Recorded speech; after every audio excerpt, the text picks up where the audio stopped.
Breaking news విజయవాడలో bomb ఉందంటూ కూడా మరి కాసేపట్లో పేలుతుందని పోలీసులకి ఒక ఫోన్ కాల్ అయితే రావడం జరిగింది. బీసెంట్ రోడ్ లో ఉన్న ఎల్ఎస్సి అపార్ట్మెంట్ లో ఒక బాంబు పెట్టామంటూ కూడా కాల్ చేశారు. వెంటనే పోలీసులు అప్రమత్తమై అక్కడున్న ప్రదేశాల్లో షాపులు కానీ ఇల్లులు కానీ వెంటనే క్లోజ్ చేపించారు. ఆ ప్రయాణికులను కూడా దారి మార్గం వెళ్లే ప్రయాణికులు కూడా దారి మళ్లించే ప్రయత్నం. అయితే ఈ ఫోన్ కాల్ చేసింది ఎవరు, నిజంగానే బాంబు పెట్టారా బీసెంట్ రోడ్ లో అనే కోణంలో దర్యాప్తు చేపడుతున్నారు. అయితే రీసెంట్ గానే విజయనగరంలో 2 స్లీపర్ సెల్స్ దొరకడం మొత్తం అక్కడ ప్రజలందరినీ కూడా భయాందోళనకి గురి చేస్తుంది. అయితే రీసెంట్ గానే హైదరాబాద్ లో బాంబు బ్లాస్ట్ చేసేందుకు విజయనగరంలో 2 ప్లాన్ చేసుకున్న స్లీపర్ సెల్స్ కూడా దొరికారు.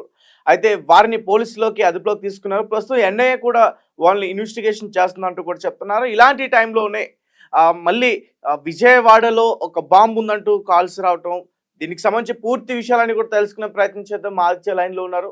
ఆదిత్య, చెప్పండి, విజయవాడలో సిచ్యువేషన్ ఎలా ఉంది ప్రజెంట్? అదేమన్నా ఫేక్ కాల్లా? ప్రస్తుతం అక్కడ తనిఖీలు కూడా చేస్తున్నారని చెప్తున్నారు. ముందు అంటే ఇటీవల మనం చూసాం, జమ్మూ కాశ్మీర్ లో పెహల్గామ్ లో ఉగ్రదాడి జరగడం, ఆ తర్వాత భారత్ కూడా ఆపరేషన్ సింధూర్ చేపట్టడం, పాక్ తో ఒక యుద్ధ వాతావరణం నెలకొనడం, ఇటువంటి పరిస్థితులు గత కొన్ని రోజుల నుంచి కూడా ఉన్నాయి. అయితే ఇటువంటి పరిస్థితుల్లో భారత్ లో ఉన్న స్లీపర్ సెల్స్ యాక్టివ్ అయినట్టుగా కనిపించింది. వాళ్ళు భారత్ లో పలు చోట్ల బాంబ్ బ్లాస్ట్ చేయడానికి ప్రయత్నిస్తున్నట్టుగా కూడా ఇంటెలిజెన్స్ వర్గాలకు సమాచారం అందిందని చెప్పేసి పేర్కొన్నారు. అయితే ఆ నేపథ్యంలో హైదరాబాద్ లో కూడా బాంబ్ బ్లాస్ట్ చేయడానికి ప్రయత్నించారు. అందులో ఒకటి సిరాజ్ అనే వ్యక్తి, సమీర్ అనే వ్యక్తి, వీళ్ళిద్దరిని కూడా పోలీసులు అరెస్ట్ చేశారు. ఇప్పుడు ఎంక్వైరీ కూడా చేస్తున్నారు. వీళ్ళని ఎన్ఐఏ వాళ్ళు కూడా అదుపులోకి తీసుకొని ఎంక్వైరీ అయితే చేస్తున్నారు.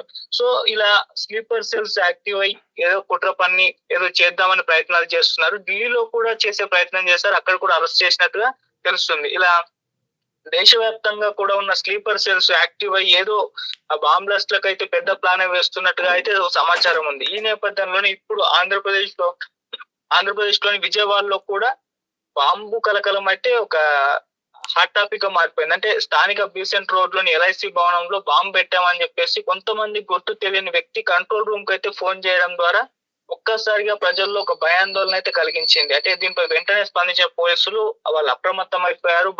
బాంబ్ స్క్వాడ్ ని కూడా సంఘటన స్థలానికి రప్పించి విస్తృతంగా కూడా తనిఖీలు చేపట్టారు. దీంతో బెజవాడ వాసులు అయితే టెన్షన్ అయితే మొదలైంది. ఈ బీసెంట్ రోడ్ లో ఉన్న దుకాణాలని, కార్యాలయాల్ని మొత్తాన్ని కూడా తాత్కాలికంగా మూయించేశారు. ట్రాఫిక్ ను సైతం మొత్తాన్ని మళ్లించేసి విస్తృతంగా తనిఖీలు అయితే చేపట్టారు.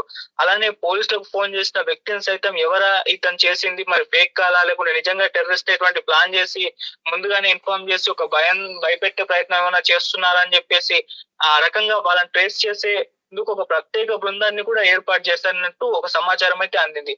అంటే ఇటీవల దేశవ్యాప్తంగా ఎటువంటి పరిస్థితులు నెలకొన్నాయో, సో ఆ పరిస్థితులను దృష్టిలో ఉంచుకొని ఇది ఇష్యూని కూడా అంటే కాల్ రాగానే చాలా సీరియస్ గా తీసుకొని పోలీసులు అప్రమత్తం అయిపోయారు. నిజంగా ముందు నుంచి కూడా చూసుకుంటూ వస్తే స్లీపర్ సెల్స్ యాక్టివ్ అయిపోయి వాళ్ళు కుట్రలకు పన్నడం, ఏదో బాంబ్ బ్లాస్ట్ చేయడానికి ప్రయత్నాలు చేయడం, ఇవన్నీ కూడా చేస్తున్న నేపథ్యంలో ఇప్పుడు ఇది హాట్ టాపిక్ గా మారిపోయింది.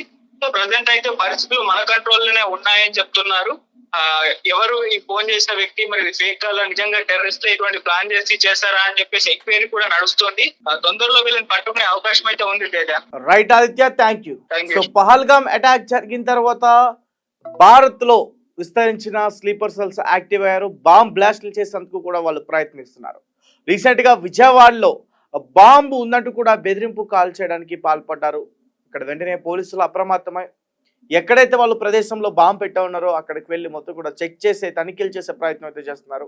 ఇప్పటివరకు అయితే అక్కడ ఎటువంటి బాంబు అయితే లభించలేదు. కానీ ఎందుకంటే మంచిదని చెప్పేసి అక్కడున్న స్థానికులను కానీ అలాగే కొన్ని షాప్స్ కానీ ఆ రోడ్డు మార్గాన ప్రయాణించే ప్రయాణికులు కానీ అన్నీ కూడా వాటి మార్గాలు మార్చే ప్రయత్నం చేస్తారు. అవన్నీ కూడా క్లోజ్ చేసే ప్రయత్నం. అయితే విజయనగరంలో రీసెంట్గా మనం చూసాం, సీరజ్ అలాగే ఎవరి అతనితో పాటు అతని స్నేహితుడు ఇద్దరు కూడా ఒక సోషల్ మీడియాలో పరిచయం తర్వాత ఇలాంటి అంటే ఉగ్రవాది మైండ్ సెట్ ఉండడం వల్ల బాంబు ఎలా పెట్టాలి, బాంబులు ఎలా బ్లాస్ట్ చేయాలి, బాంబులు ఎలా తయారు చేయాలి, ఎక్కడ పెట్టాలి అంటూ కూడా సౌదీ అరేబియా నుంచి ఒక వ్యక్తి వీళ్ళిద్దరిని కూడా నడిపిస్తున్నట్లు ఎన్ఐఏ గుర్తించింది.